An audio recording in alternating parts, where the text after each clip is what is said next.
ఆ స్కూల్స్ రూపురేఖలను మార్చినటువంటి వ్యక్తి జగన్మోహన్ రెడ్డి గారు. ఇంగ్లీష్ మీడియం తీసుకొచ్చినటువంటి వ్యక్తి జగన్మోహన్ రెడ్డి గారు. వాళ్ళకి చదివేటువంటి పుస్తకాలు కానించి, స్కూల్ కానించి, బట్టలు కానించి, బూట్లు కానించి, సాక్సులు కానించి ప్రతి అవసరాన్ని తండ్రి స్థానంలో ఉండి తీర్చినటువంటి వ్యక్తి జగన్మోహన్ రెడ్డి గారు. అదేవిధంగా ఒక తల్లిలాగా ఆలోచించి స్కూల్కి వచ్చినటువంటి పిల్లలకి ఒక మంచి నాణ్యమైనటువంటి ఆహారం పెట్టాలని చెప్పి గత ప్రభుత్వంలో ఈ దుర్మార్గుడు చంద్రబాబు నాయుడు స్కూల్ విద్య కోసం 5,000 కోట్ల రూపాయలు ఖర్చు పెడితే అదే విద్య కోసం 73,000 కోట్ల రూపాయలు ఖర్చు పెట్టినటువంటి మనసున్నటువంటి మహారాజు జగన్మోహన్ రెడ్డి గారు. అటువంటి వ్యక్తిని మనందరం కూడా కాపాడుకోవాల్సినటువంటి అవసరం ఉంది. ఈరోజు ఆరోగ్య సమస్యలు వస్తాయి. ఒక 50,000 లక్ష 2 లక్షలు పెట్టి వైద్యం చేయించుకోలేనటువంటి పరిస్థితి. మనిషి చనిపోతాడని తెలుసు, అయినా ఆర్థికంగా డబ్బులు లేక చనిపోవడం తప్పించే మార్గం లేనటువంటి పరిస్థితుల్లో ఆ మహానుభావుడు వైఎస్ రాజశేఖర రెడ్డి గారు ఆరోగ్యశ్రీ తీసుకొచ్చి ఈ రాష్ట్రంలో కొన్ని లక్షల మంది నిరుపేదల్ని కార్పొరేట్ హాస్పిటల్కి తీసుకెళ్లి వైద్యం చేయించి వాళ్ళ ప్రాణాలను కాపాడినటువంటి వ్యక్తి రాజశేఖర రెడ్డి గారు.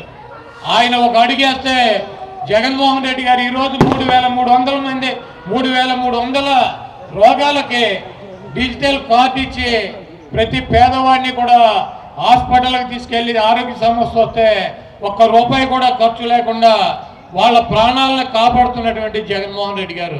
ఈరోజు విద్యారంగం కావచ్చు, వైద్య రంగంలో కావచ్చు, గత 70 సంవత్సరాల్లో ఏ ముఖ్యమంత్రి చేయనటువంటి విధంగా ఈరోజు జగన్మోహన్ రెడ్డి గారు చేస్తున్నాడు. అదేవిధంగా పేద కుటుంబాలు ఆర్థికంగా ఇబ్బంది పడకూడదని చెప్పి ఎన్నికల్లో పెట్టినటువంటి నవరత్నాలని ప్రతి అంశాన్ని కూడా తూచా తప్పకుండా బటన్ నొక్కి మహిళమ్మ తల్లుల అకౌంట్లోకి 2,57,000 కోట్ల రూపాయలు ఈ రాష్ట్ర ప్రభుత్వ సంపదని పేద కుటుంబాలకు అందించినటువంటి వ్యక్తి జగన్మోహన్ రెడ్డి గారు. గతంలో ఏ ముఖ్యమంత్రి అయినా కనీసం 50,000 కోట్ల రూపాయలు 5 సంవత్సరాల్లో పేదల కుటుంబాలకు ఇచ్చాడని చెప్పి నేను అడుగుతున్నా. ఈరోజు సిగ్గు శరం లేకుండా చంద్రబాబు నాయుడు జగన్మోహన్ రెడ్డి గారి గురించి మాట్లాడతాడు, పవన్ కళ్యాణ్ గారు మాట్లాడతాడు. అది కూడా కాదు, 24. ఈరోజు రాజమండ్రి పార్లమెంటు సభ్యులుగా గూడూరు శ్రీనివాసరావు, అదేవిధంగా రాజమండ్రి అర్బన్ శాసనసభ్యుడిగా మార్గాని భరత్ పోటీ చేస్తున్నారు. వీళ్ళిద్దరినీ కూడా అఖండమైనటువంటి మెజారిటీతో గెలిపించి శ్రీనివాస్ గారిని పార్లమెంట్కి, భరత్ని శాసనసభ్యుడిగా అసెంబ్లీకి మీరు పంపించాలని చెప్పి కోరుతూ, అదేవిధంగా ఈ రాజమండ్రి పార్లమెంట్లో ఉన్నటువంటి 7 అసెంబ్లీ స్థానాలు కూడా జగన్మోహన్ రెడ్డి గారు పెట్టినటువంటి అభ్యర్థుల్ని గెలిపించడానికి మీకున్నటువంటి సంబంధాలు, మీకున్నటువంటి స్నేహాలు, మీకున్నటువంటి బంధుత్వాలతో 7 అసెంబ్లీ నియోజకవర్గాల్లో కూడా ఈ పార్లమెంటులో ఉన్నటువంటి 7 అసెంబ్లీ పార్లమెంటు సభ్యులు 8 మందిని కూడా గెలిపించాలని చెప్పి కోరుకుంటూ ఇందాక ఒక వీడియో విన్నాం. ఆదిరెడ్డి అప్పారావు వాలంటీర్కి వార్నింగ్ ఎంత ఉంటాడు. ఒక ఆడపిల్లకి ఫోన్ చేసి వార్నింగ్ అంటే ఆడపిల్లకి ఫోన్ చేసి బెదిరిస్తాం మగతనం.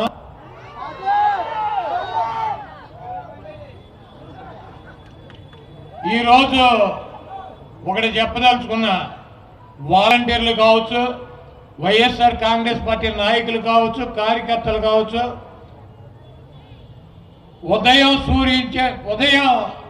ఉదయించేటువంటి సూర్యుడు తూర్పున ఉదయిస్తాడో లేదో నాకు తెలియదు, కానీ మే ఆఖరికి జగన్మోహన్ రెడ్డి గారిని ముఖ్యమంత్రిగా ప్రమాణ స్వీకారం చేయకుండా ఆపగలిగేటువంటి దమ్ము సత్తా ఈ రాష్ట్రంలో ఏ ఒక్కడికి కూడా లేదు.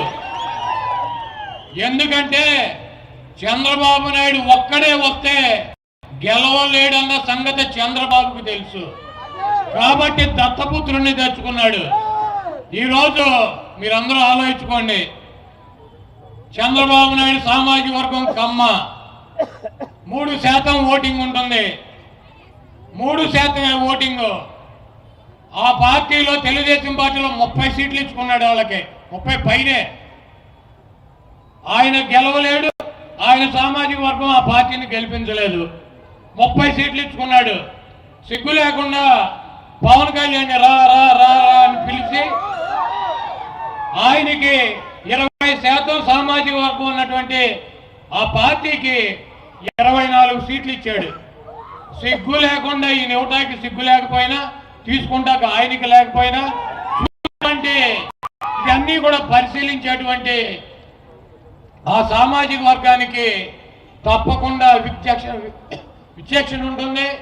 రేపు రాబోయే రోజుల్లో ఈ దుర్మార్గమైనటువంటి చంద్రబాబుని అదే సామాజిక వర్గం, అదే పవన్ కళ్యాణ్ గారి పార్టీ నాయకులు, కార్యకర్తలు, జన సైనికులే చంద్రబాబుని పాతాళంలో తొక్కి ఇంకా ఈ రాష్ట్రానికి పట్టినటువంటి దరిద్రం వదిలిస్తాకి వాళ్ళు సిద్ధంగా ఉన్నారు.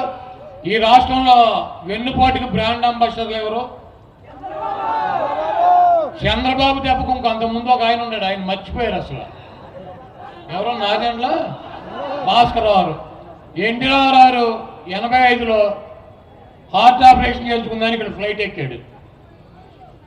ఆయన అక్కడ దిగేటప్పటికి వెన్నుపోటు పొడిచాడు. ఒక 95లో కరెక్ట్గా 10 సంవత్సరాలకి రామారావు లండన్ వెళ్ళాడు. ఆయన వచ్చేటప్పటికి ఇంకోటి పొడి చేశాడు వెన్నుపోటు. ఎన్టీ రామారావునే వెన్నుపోటు పొడిచి ఆయన సీట్లోంచి తీసి పక్కన పడేశారు. ఎవరో నాదెండ్ల నారా వీళ్ళిద్దరూ. మన తాడేపల్లిగూడెం సభలో చూసారా? పవన్ కళ్యాణ్ గారి మధ్యలో కూర్చుంటే ఒకడటు ఒకడిటు కూర్చున్నారు. ఒకడటు ఒకడిటు కూర్చున్నారు. జన సైనికులు కావచ్చు, జనసేన కార్యకర్తలు కావచ్చు, ఆయనకు ఓటేద్దాం అన్నటువంటి సామాజిక వర్గం కావచ్చు, ఆయన అభిమానులు కావచ్చు, ఇద్దరు వెన్నుపోటుదారులతో పవన్ కళ్యాణ్ గారు ప్రయాణం చేస్తున్నాడు. ఎప్పుడు ఎవడు ఎలా పొడిచి ఏమి చేస్తారో ఈ రాష్ట్రంలో ఉన్నటువంటి ఆయనకి తప్పించి ఈ ప్రజలందరికీ కూడా తెలుసు. కాబట్టి ఆయన ముందు కాపాడుకోవాలంటే ఈ చంద్రబాబు నాయుడిని పాతాళంలోకి తొక్కి జనసేన సైనికులు, జనసేన కార్యకర్తలు డెఫినెట్గా తెలుగుదేశాన్ని ఓడించాలని చెప్పి రేపు పిఠాపురంలోనో, భీమవరంలోనో, లేకపోతే ఇంకో చోట ఎక్కడో చోట పవన్ కళ్యాణ్ గారు ఈ ప్రాంతంలోనే పోటీ చేస్తాడని చెబుతున్నారు. ఎవరు ఓడిస్తారు ఆయన్ని? మా రామోజీరావు, మా రాధాకృష్ణ, మా బిఆర్ నాయుడు, మా పౌడర్ డబ్బా వీళ్ళు చెబుతున్నారు. జగన్మోహన్ రెడ్డి గారంట పవన్ కళ్యాణ్ ఓటేసి ప్రత్యేక వ్యూహం పన్నుతున్నారంట. జగన్మోహన్ రెడ్డి గారు 175 చోట్ల మా ప్రత్యర్థులను ఓడించి వైఎస్ఆర్ కాంగ్రెస్ పార్టీ అభ్యర్థులను గెలిపించుకోవడానికి ఆయన వ్యూహం పన్నుతూనే ఉంటాడు. దాంట్లో పవన్ కళ్యాణ్ ఉండొచ్చు, చంద్రబాబు ఉండొచ్చు, లోకేష్ ఉండొచ్చు, లేకపోతే ఆదిరెడ్డి వాసు ఉండొచ్చు, లేకపోతే మా వైసీపీ సోదరులు ఉండొచ్చు. అందరూ ఉంటారు దాంట్లో. మాకేం స్పెషల్గా పవన్ కళ్యాణ్, చంద్రబాబు అని ఉండదు. మా అభ్యర్థులు గెలిపించుకోవటమే వైఎస్ఆర్ కాంగ్రెస్ పార్టీ శ్రేణుల్లో జగన్మోహన్ రెడ్డి గారి వ్యూహం. పవన్ కళ్యాణ్ గెలిపితే పక్కలో పళ్ళెంలాగా చంద్రబాబుకు ఉంటాడు. మళ్ళీ నాకు షేర్ కావాలంటాడు. ఒక ఆయన లెటర్ రాస్తాడు, ఈయన కూడా 2 ఏళ్ళు ముఖ్యమంత్రి ఉండని.